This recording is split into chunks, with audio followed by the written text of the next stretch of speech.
Au cœur d'un royaume oublié, vivait un garçon nommé Eliane. Il n'était ni prince, ni sorcier, juste un jeune rêveur qui aimait écouter le vent et le silence. Chaque matin, il traversait son village, saluant les anciens, les marchands, les enfants. Il ne se faisait pas remarquer, mais il observait tout, avec des yeux pleins de questions. Eliane vivait modestement, dans une petite maison en bois, auprès de sa tante. Elle l'avait recueilli quand il n'était qu'un enfant. Il partageait peu de mots, mais beaucoup de calme. Le soir, il s'éloignait du village. Là, sous les étoiles, il se sentait libre. C'était son endroit secret, un refuge pour rêver, loin des regards.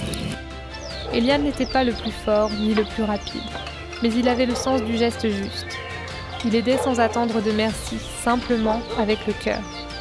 Ce soir-là, le vent semblait différent. Il faisait danser les herbes, chuchoter dans les branches. Eliane leva les yeux. Quelque chose arrivait. Le lendemain, un cri fendit l'air. Un garçon venait de tomber dans la rivière. Eliane courut, et soudain, tout s'arrêta. Le vent, le bruit, le mouvement. Ce jour-là, Eliane comprit. Il pouvait arrêter le temps, y vivre autant qu'il voulait. Et quand tout reprenait, personne ne remarquait rien. Il découvrit aussi qu'il pouvait réveiller quelqu'un dans ce monde figé, mais que cette personne oubliait tout une fois le temps relancé. Alors Eliane apprit. Il s'entraîna. Il observa. Il grandit dans un monde invisible. Mais son âge, lui, ne changeait pas. Dans le monde réel, il avait toujours 16 ans. Un soir, sa tante tomba gravement malade. Son visage était pâle, son souffle faible. Eliane courut chercher un guérisseur. Mais tous avaient redisparu, tués, par un mage noir qui avait juré de faire disparaître les soigneurs du royaume. Il ne restait qu'un dernier guérisseur, très loin, au bout du monde connu. Eliane devait choisir, laisser sa tante mourir, ou utiliser son don. Il fit le choix. Il figea le temps. Il s'empara d'un cheval dans une écurie voisine, il n'en possédait pas lui-même, et partit.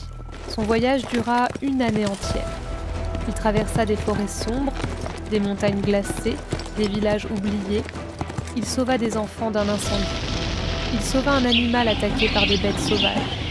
Il vécut 1000 aventures, toujours dans le silence du monde arrêté. Il trouva enfin le vieux guérisseur caché au sommet d'un col enneigé.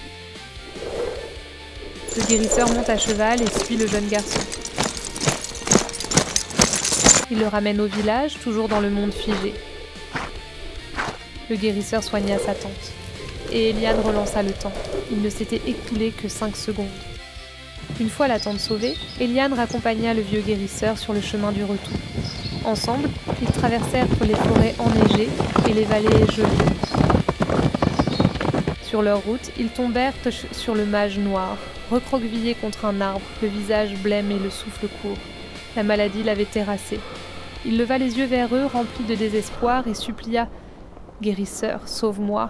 Eliane s'avança, le regard ferme, et répondit « Il y a une condition. Tu dois promettre de ne plus jamais faire de mal à personne. » Le mage, terrifié par la mort, jura qu'il ne lèverait plus jamais la main sur quiconque. Le guérisseur lui donne un talisman. Il posa sa main sur son bras et le soigna.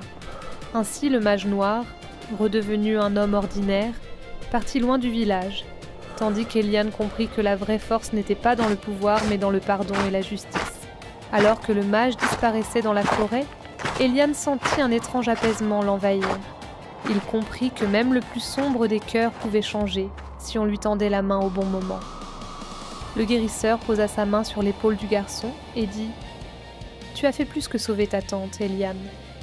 Tu as offert une seconde chance. » Ils reprirent le chemin du village, sous un ciel clair et un silence rempli de promesses. Depuis ce jour, la légende d'Eliane, le garçon qui figeait le temps, se transmit de génération en génération comme un symbole de courage et de compassion.